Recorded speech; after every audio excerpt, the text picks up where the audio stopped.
Hello friends, मैं हूँ शुभम और आज मैं करने जा रही हूँ एक बहुत ही इम्पॉर्टेंट टॉपिक जो कि है सीएजी। यहाँ पे मैंने फुल फॉर्म लिखा है controller and auditor general of India.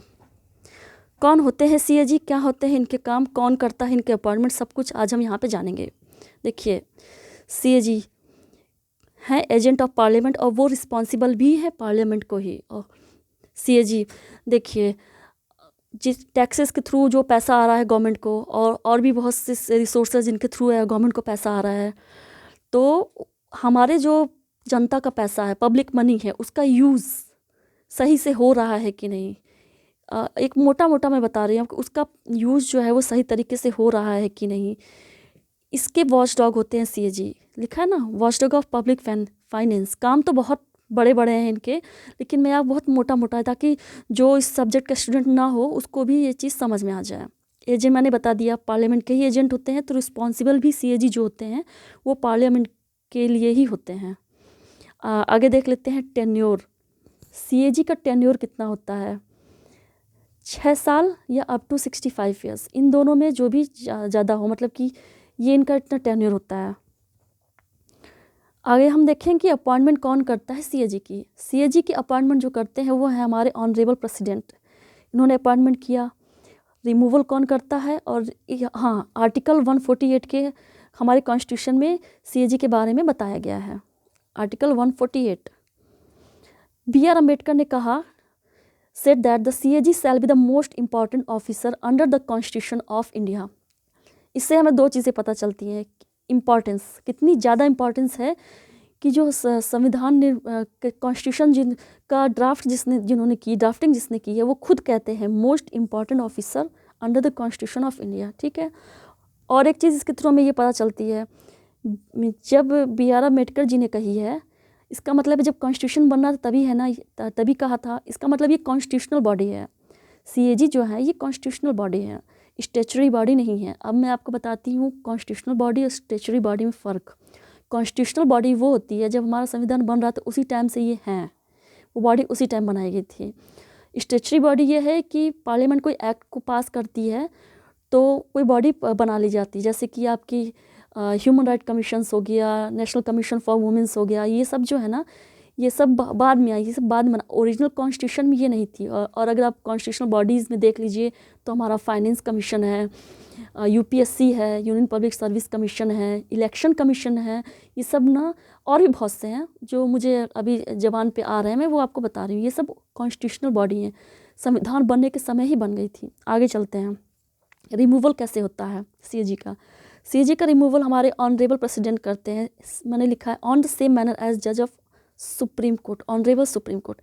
Honourable Supreme Court के रिमूवल की तरह ही सीएजी का रिमूवल होता है। और एक चीज़ बताती हूँ आपको, सैलरी जो होती है सीएजी की, वो सेम एज सुप्रीम कोर्ट के जज के बराबर होती है।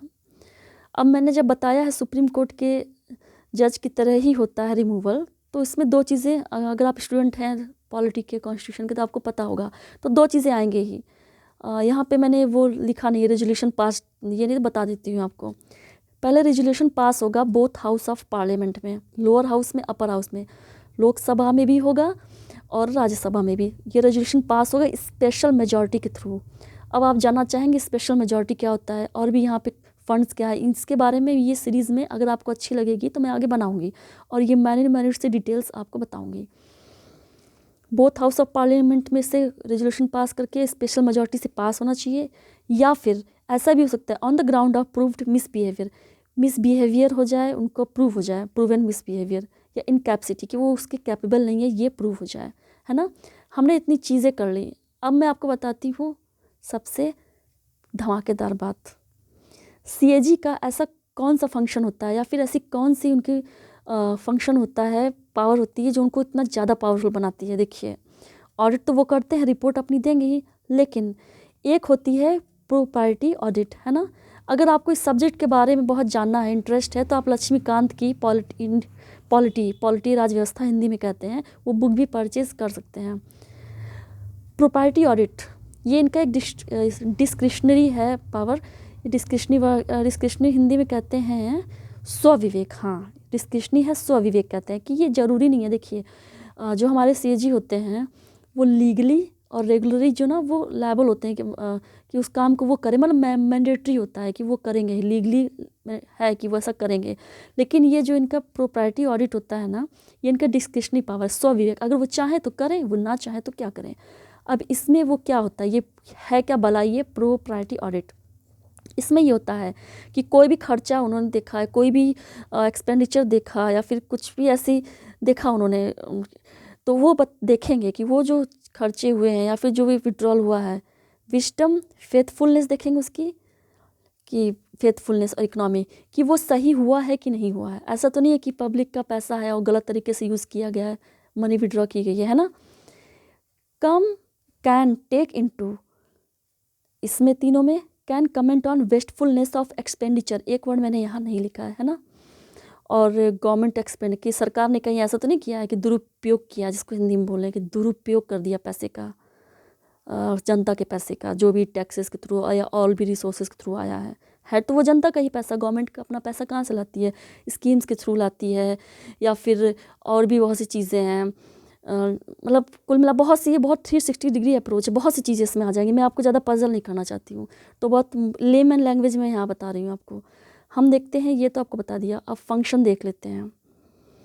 ये फंक्शन ही है, लेकिन मैंने बहुत ज़्यादा इंपॉर्टेंट चीज़ थी वो मैं आपको बता दी, और देख लेते हैं कि मेन फंक्शंस काम क्या होते हैं सीएजी के। सीएजी करेंगे ऑडिट, सेंट्रल अकाउंट को ऑडिट करते हैं और स्टेट को भी ऑडिट करते हैं। ये आप यहाँ पे चीज़ याद रखिएगा, बहुत ज़रूरी है याद रखना कि सेंट्रल जो होता है गवर्नमेंट का जो अकाउंट है ना, सेंट्रल का जो अकाउंट है ना, उसको सिर्फ ऑडिट करते हैं सीएजी, लेकिन स्टेट का जो है उसको कंपाइल भी करेंगे। आपको दिख रहा है ना, उसको कंपाइल भी करेंगे, उसको मेंटेन भी करेंगे और उसको ऑडिट भी करेंगे। आगे चलते हैं। सेंट्रल अकाउंट का हो गया। और फंड्स, ये फंड्स जो वर्ड्स लिखे हैं मैं बताऊंगी आपको आगे। कॉन्टीजेंसी फंड होता है और पब्लिक अकाउंट ऑफ इंडिया, इसको ऑडिट तो करते ही हैं। कॉन्टीजेंसी फंड जो होता है वो सेंट्रल का अलग होता है, सेंटर का अलग होता है, स्टेट्स का अलग होता है, तो दोनों को ऑडिट करते हैं। यहाँ पे लिखना था मुझे, contingency fund of centre and states. और ये है कंसोलिडेट फंड को भी ऑडिट करते हैं, सेंटर का भी ऑडिट करते हैं, स्टेट का भी। और आपको बहुत ज़रूरी से याद रखना है कि यूटी विथ लेजिस्लेटिव असेंबलीज, ऐसी यूटीज़ को हिंदी में क्या कहते हैं, यूटीज़, ऐसी यूटीज़ जिनके अंदर लेजिस्लेटिव असेंबली, विधान सभा भी है, हाँ विधान सभा भी है, उन यूटीज़ को भी ऑडिट करा जाएगा। रिमूवल हम यहाँ लिख लिए हैं। और मैंने एक पॉइंट लिखा सीएजी एंड पीएससी, ये बताती हूँ। एक बार यूपीएससी में क्वेश्चन पूछा था कि सीएजी एंड पीएससी, पीएससी का फुल फॉर्म होता है पब्लिक अकाउंट कमेटी। कुछ बहुत इंपॉर्टेंट कमिटीज़ भी होती हैं हमारे पार्लियामेंट की, वो भी मैं बताऊंगी, सीरीज़ बनाऊंगी उसकी। तो वो कौन कौन सी कमिटीज़ होती, काम क्या होती है, ये एक बहुत इंपॉर्टेंट कमिटी है पब्लिक अकाउंट कमिटी। तो अभी शॉर्ट में इतना ही समझिए कि जब सीएजी की रिपोर्ट आती है ना, ये प्रेसिडेंट के पास जाती है, फिर प्रेसिडेंट जो दोनों सदन है संसद के, बोथ हाउस ऑफ पार्लियामेंट के सामने इसको रखते हैं। जब रखा तो बहुत बड़ी बड़ी ये रिपोर्ट्स होती हैं, बहुत ही हज़ारों पन्ने की, बहुत मोटी मोटी लाखों की भी हो सकती हैं। तो सीएजी जब रख दिए इसको, उनकी हो सकता है लैंग्वेज ही सबको समझ में ना आए, हमारे मान्यवरों को, जो हमारे माननीय जो हैं संसद में, उनको समझ भी ना आए। अगर बहुत टेक्निकल है, ज़रूरी नहीं है ना हर कोई अकाउंट्स बैकग्राउंड का या फिर ऐसे किसी बैकग्राउंड का हो, तो उसको समराइज़ करने का काम पब्लिक अकाउंट कमेटी करती। इसीलिए कहते हैं ये छोटी बहन, ये बड़ी बहन, ये यहाँ पे अपनी रिपोर्ट लिखती है और ये इसको पीएससी जो होती है वो इसको समराइज़ कर लेती है। आज यहीं पे ख़त्म करते हैं। मेरा पहला वीडियो है पॉलिटी का, कैसा लगा आपको ज़रूर बताइएगा, फीडबैक दीजिएगा। Thank you very much.